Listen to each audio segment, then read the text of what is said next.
So we just pulled into this 144 acre property in Fond Du Lac County. It's just outside of Waupun. Just picked up a new lockbox, as this has a little cabin, cottage type thing on it that we'll show you. And there was just a pile of geese that flew over. What's gonna be kind of cool is we're gonna go walk this property, and there's a big pond. There's actually probably 20 of them landing right now. So we'll make sure we try to capture them taking off, because I think there's a ton of them on the pond. But we're gonna go check out the cabin right now. So we'll show you the inside of that.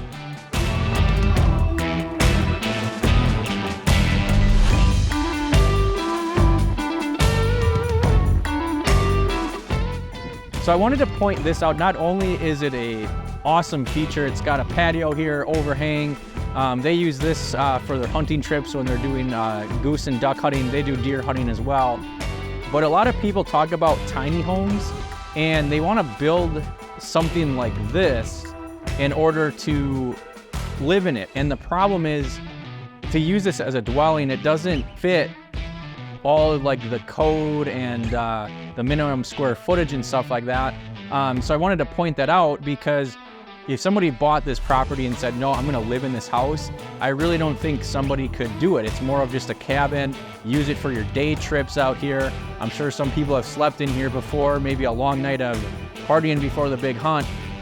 But this is something that, you know, if you wanted to use it for a temporary use, that's more what these are used for versus dwellings. So like I said, a lot of people want to use this as a main residence, which it is cool, don't get me wrong, but when they talk to the municipalities, they say, I want to build something that's, you know, 300 square feet or something like that, they won't allow you to use this as a house.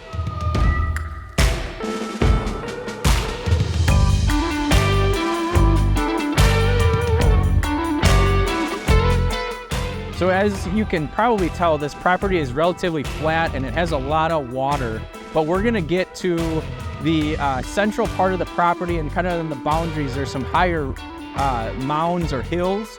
And what's awesome about this property is it all has a trail system.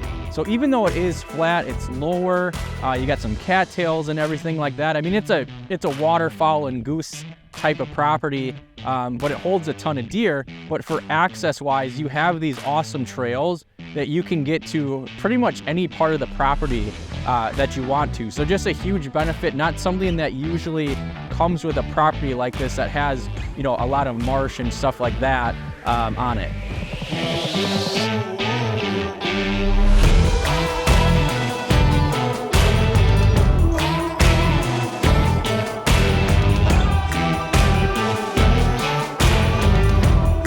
So I don't know if you can hear right now, but the geese are definitely making some noise over this hill. So we're gonna go up out top, and I'm guessing it's gonna get a little crazy, but we'll see what happens.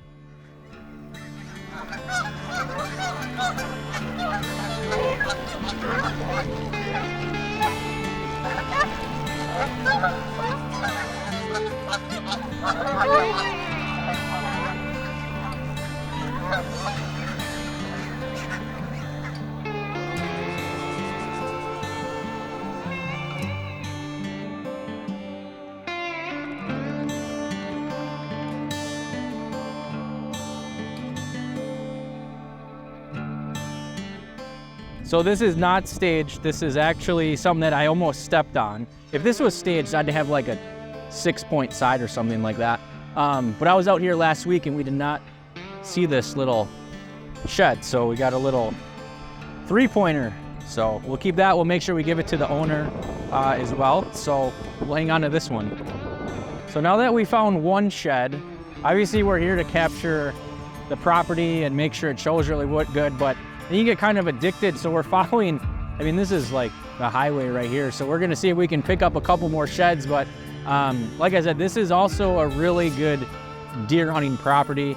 Obviously the waterfowl and geese are around, but there's deer around as well. So we've been following some really prominent runways throughout this whole property.